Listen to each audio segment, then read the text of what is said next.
भारतीय गणतंत्र के इतिहास में टेलीकॉम और आईटी दो ऐसे सेक्टर हैं जहां पर हमें रेवोल्यूशन देखने को मिला। ये दोनों ही सेक्टर्स भारत को जोड़ने का काम भी करते हैं।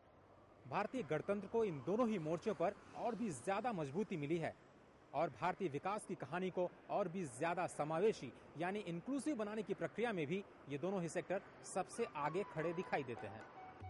1991 में उदारीकरण और आर्थिक सुधारों का फायदा सबसे ज्यादा टेलीकॉम और आईटी सेक्टर में देखने को मिला। पूरी दुनिया ने भारत के लाखों युवाओं की क्षमता का लोहा माना और देखते ही देखते भारत को नॉलेज इकोनॉमी कहा जाने लगा। दूरसंचार और सूचना प्रौद्योगिकी के क्षेत्र में भारत अगर आज सफलता की इबारत लिखने की ओर हर दिन कदम बढ़ा रहा है तो इसकी शुरुआत 80 के दशक में हुई। 1989 में शहरों और गांवों में पीसीओ क्रांति के साथ शुरू हुआ ये सफर आज स्मार्टफोन और टैबलेट की रूपहली दुनिया तक पहुंच चुका है। साल 1989 में देश में टेली डेंसिटी 0.6% थी, यानी 200 लोगों में से केवल एक व्यक्ति के पास फोन कनेक्शन था। 1999 तक ये बढ़कर 3% तक पहुंच गई। 1999 की नई टेलीकॉम पॉलिसी में 2010 तक टेली डेंसिटी 15% तक पहुंचाने का लक्ष्य था, जबकि हकीकत में ये 70% तक पहुंच गई।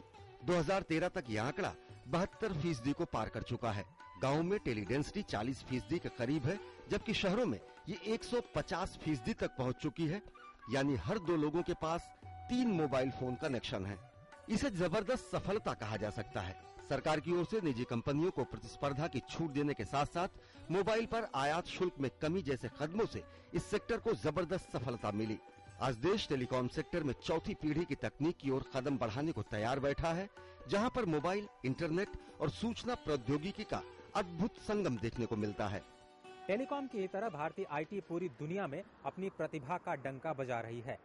इन्फोसिस, विप्रो और टीसीएस जैसी बड़ी दिग्गज कंपनियों ने सॉफ्टवेयर टेक्नोलॉजी को एक नई पहचान दी है और आज आलम यह है कि विज्ञान, तकनीकी, शिक्षा, स्वास्थ्य, डिफेंस, मीडिया, हर जगह आईटी विकास का केंद्र बना हुआ है। 1951 में आईआईटी खड़गपुर की शुरुआत के करीब 20 सालों बाद सॉफ्टवेयर पर काम शुरू हुआ। तब तक सरकार और कुछ निजी कंपनियों ने सॉफ्टवेयर बनाने की दिशा में काम किया।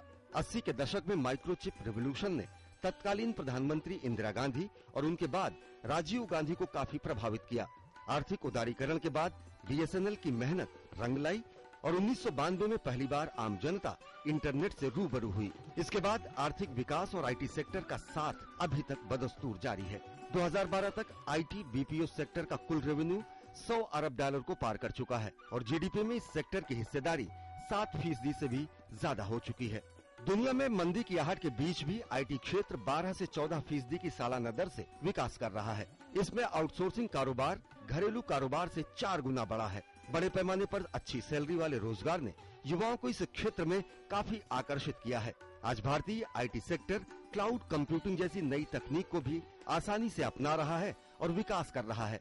आईटी सेक्टर ने सरकारी कामकाज में पारदर्शिता लाने और इसे आसान बनाने की दिशा में काफी योगदान दिया है। बैंकिंग सुविधाओं के लिए आईटी के इस्तेमाल ने जिंदगी को काफी आसान बना दिया है। इंटरनेट के इस्तेमाल से शायद ही कोई क्षेत्र बचा हो। सभी को पहचान दिलाने वाली परियोजना, आधार और प्रत्यक्ष लाभ अंतरण योजना को चलाने में भी आईटी तकनीक केंद्र में है।